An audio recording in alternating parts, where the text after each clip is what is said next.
Hello and welcome to We Are the Deluge, a spoiler-free chapter-by-chapter podcast about the climate change novel Deluge by Stephen Milky. We are your co-hosts, Emily Crandall and John McMahon, whose followers are that rabid and convinced of some divine connection. Today we are discussing the headline splash on page 348, which we are presenting in the form of a dramatic reading and discussion. Okay, John, are you ready? I'm ready. You go first. First, ice-free Arctic summer comes and goes with a shrug. Meet Tara, the climate-savvy wunderkind hedge fund. Cali fires explode, grow to 2.5 million total acres. The unnerving truth is that you and I, we don't have identity anymore. We vote, value, verify, vaccinate, and venerate based on the machine learning behind our many screens. Vic for victory, 2032. Slapdish. Should we keep going? I'm spent. Oh, just one more. Yeah. Is sea level on the rise? Not according to these scientists. That's, I think, necessary for you to read. Once again, is this 2031 or is this today? I was going over these last night and I was just like, fuck everything. I think that literally every single one of these, except for maybe the one about the pastor, would be not shocking to come across whatever news gathering mechanism we each have later today. I think the entirety of the rest of them. Yeah. I mean, the one that really struck me is the one in the top left corner, which is the violent clash between police and protesters on the USC campus. And there's an ominous signal arriving from a small liberal arts college in Iowa where a local pipeline company has leveled a $50 million lawsuit. So and now we've learned that one thing that the climate bill did was remove restrictions on SLAP suits. Yeah. So now oil companies can, I guess, sue student dissidents, which if that is not a slightly different version of what's happening right now at universities in the Trump administration, I don't know what is. It's the perfect middle point between the disappearing of Mahmoud Khalil and the we need to criminalize Tesla protesters as domestic terrorists. Those two things meet in that headline. Yeah. It just feels so eerie to be reading this thing in the hypothetical future of the world of the deluge at this moment that is in the future from when the deluge was written. Yes.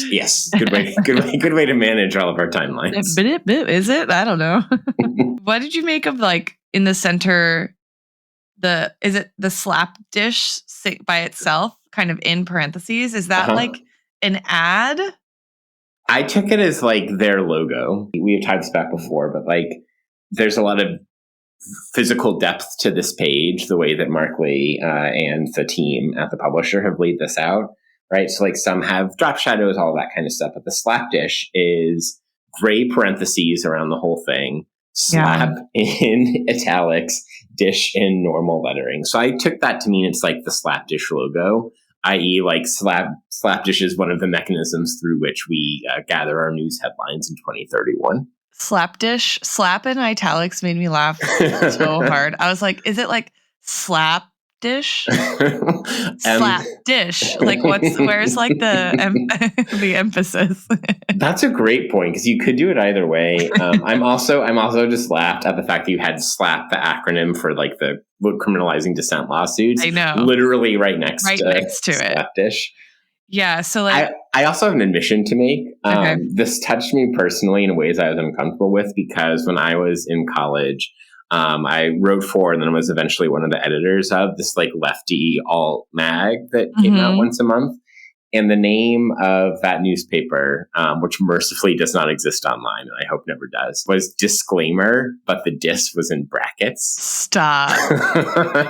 That is amazing. Wait, where did you go to undergrad again? University of Denver. All right, let's see if we can earth up an archive of that. I mean, I've got them, and I know where hard copies are located and some digital copies. Oh my god!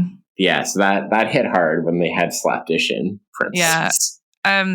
The other thing that really struck me as a direct parallel to our moment is this headline about the legislature in Florida passing a bill making it illegal to spread fear, panic, and misinformation about the myth of global warming, which has not quite global warming. Talking about global warming has not quite been made via executive order a crime yet, but like basically the EPA has been gutted, and lots of other things have been. There has been an attempt at restricting speech under the guise of protecting free speech. Yep. Like, we can't talk about gender because that's repressive for people who like don't believe in gender or something like that. Like, I can't even wrap my head around the logic of it, but I'm trying to for a paper on and like in epistemology of ignorance frame. But like, this is exactly the same thing. To say you can't spread information about a myth, you can't spread misinformation about a myth. Yeah. Well, it captures so perfectly the insidiousness plus the utter lack of logical coherence that typifies like the 2025 we as talkers and listeners are living in. Yeah, my mind is blown. And that it wouldn't surprise me to see Idaho or maybe even Florida do something like this. I mean, we're already seeing, like the criminalization of even like discussion of medication abortion, for instance, right? Yeah. Or like abortion pills through the mail across a number of states, or like going after people in other states, right? So like you and I both live in New York, and Kathy Hochul, controversial figure to say the least, is trying to like stand up to this attempt to, I think it's Texas, criminalize, right, a New York doctor who prescribed medication that led to an abortion for someone living in Texas. Yeah. Yeah. And I was thinking too about the administration threatening to withhold however many millions of dollars from like Penn or like around the threat of, trans athletes or whatever. And it's like, it's bordering, like it is both speech and something more substantive at the same time. It's like the provision of both like goods and services to people in need, and the recognition of those people as rights-bearing people, right, that is tied up in this Speech Act, right? So like, and so in denying the speech, they're also stripping the rights, right? And like, I'm curious about like what rights flow from this like suppression of speech. Do you know what I mean? Is it like you're not allowed to like file an insurance claim if your home is flooded because like that requires making a case that like the state should have done something to prevent that, or like what rights are cut off with this act in Florida is sort of like where my mind went in thinking through the suppression of speech that we're currently experiencing, if that makes sense. It does. And I would add that one of the places I went with that particular part is what would this mean for the universities of Florida, right? Insofar as they exist by 2031 under our timeline or their timeline. So like both classes you and I are teaching in the fall, would we get canceled? Would we get fired? Yeah. Would we get arrested? Would we get... It's a great question. I'm literally teaching a class called Climate Futures in the fall. And I'm doing environmental political thought and poli-sci and an interdisciplinary seminar in climate fictions and films. So like, Like, are you not allowed to say, I guess it says global warming, but like, I wonder what words are in banned. The list. Yeah. Ugh. Okay. Also, on a personal note, this excerpt from an article I assume about the fire in Sonoma was like, horrifying. That's where my dad lives, in Sonoma. I was just like, I can imagine. Like, my guess is that somebody seeing the fire come from the canyon to the south and being able to see all of Sonoma burning. I know exactly where that is. Like, that's somebody sitting in like, a little mountain town just north of Napa. You know what I mean? Okay. And like, I don't know. I was just like, wow, that's so visceral. One ember in the valley goes up. Yeah. We literally have LA fires coming in the very next episode. So. I know. I ask you a question about the headline on the bottom right, or I guess the excerpt from some story or whatever? Yes. What is that? Yes. A, I want to know the provenance within the Deluge of where that's coming from. And B, I'm wondering what you thought the hypothetical author or machine learning algorithm that wrote this, which I wanted to lay out as a possibility, means by identity in this particular instance. And this is in some ways a similar question to your, well, what rights are conferred or taken away via criminalizing speech? There's like what notion of identity is conferred by saying we don't have it because we value, verify, vaccinate, and venerate based on machine learning. It's like also, what kind vote is interesting. Yes. It's the first word, right? Yes. Vote, value, verify, vaccinate, and venerate. So the verify and vaccinate signals it's like a alt-righty, like anti-vax potential situation. Or I don't know. Or okay, not. So the alliterative list made me think like ChatGPT wrote this. Yep. But ChatGPT loves lists of 3s. They don't love lists of 5. It doesn't love lists of 5. Yeah, I love that you just used they. That's terrible. I read this interesting argument, it was like a year ago, about how we definitely should not ever use personal pronouns to attach to like LLM content. That like that actually creates an epistemology that we want to avoid. And it should always be it. Oh, that's so interesting given like the work that you and Amy have done on like Alexa, because people refer to Alexa as she. Yeah. Yeah. Interesting. Okay. I don't know. I wonder, like my thought at first was that a computer has become cognizant and is like lamenting the fact that it's lost its identity, which is like, what? Right. It's computers talking to computers. Yeah. Being like, all we do is vote, vaccinate, verify, and venerate. But venerate is also really interesting. So I could see it being a kind of like, not even alt-righty, but like a person who is attractive to the alt-right, but who doesn't position themselves there, like a person who positions themselves as like a free-floating independent thinker, right? And like everyone, the problem is that everyone on both sides, quote unquote, right, is voting, valuing, verifying, vaccinating, and venerating based on machine learning. And so by identity, we don't think for ourselves. Yes, infamously, right? Yeah. Watching a bunch of red-pilled YouTube is thinking for yourself. Right. And never mind the fact that like millions of people watch those videos. So like everyone watching the same video is thinking for themselves. And following the machine learning algorithm, we presume that YouTube is using to suggest the next video and the next video and the next video in a cycle that has been demonstrated to amplify extremism the further you go down your suggested videos. Yeah, exactly. Particularly on the right. Yeah, so that's my first thought.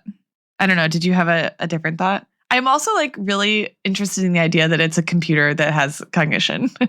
Yeah, I think that we should leave that one on the table for sure. It's a similar question that I was thinking about with regards to criminalization of speech above, and that to what extent are we wanting to, compelled to, etc., fall back on defending liberal notions like individual rights or a kind of like liberal sense of identity in like a Lockean term or something as defense against fascism and the financialization and algorithmization of life. So it's the last desperate old school Democrat trying to make a plea for a return to a political near past that is not like overdetermined by technology. I think that's one version of it, but I was having a conversation just a couple of days ago with our friends Rachel and Sid about how like all of us have found our way, like, and some of this has to do with like campus politics and all of that,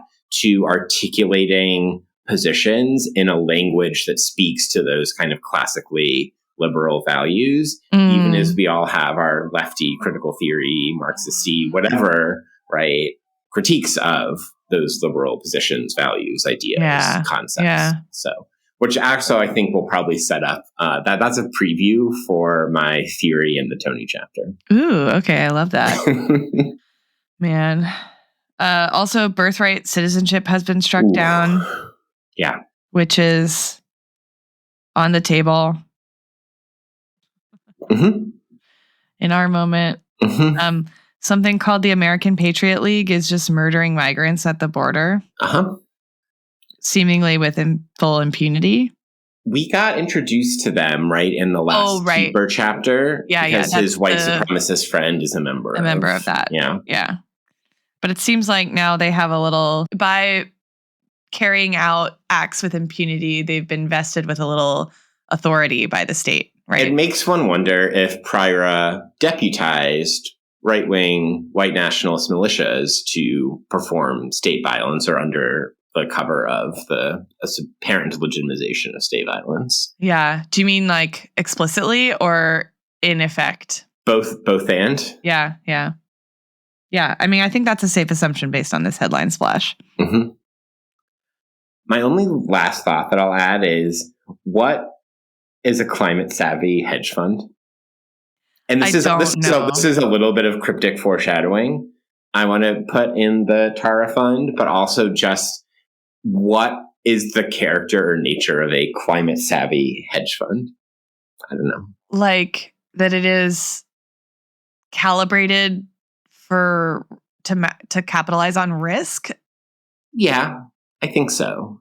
Then there's this weird, lots of like debates about financialization and all of that. The extent to which that then calls further catastrophe into reality, right? If you're a climate savvy hedge fund whose positions are presumed on and seeking to take advantage of various kinds of collapses, crises, catastrophes, do you then help bring that about in the process? Which is also like kind of new materialism sort of route as well. I just thought of a future cultural artifact. Beautiful. A chapter that I think I remember coming in the future. I love that. Getting meta. Let's add another timeline into all of this. The future of the book. Us reading the future of the book in our future. Yeah. Okay, great. I love it. Do we want to say anything else? I think I'm all set. Thank you for joining us for this headline splash. And on We Are the Deluge. And we are the Deluge.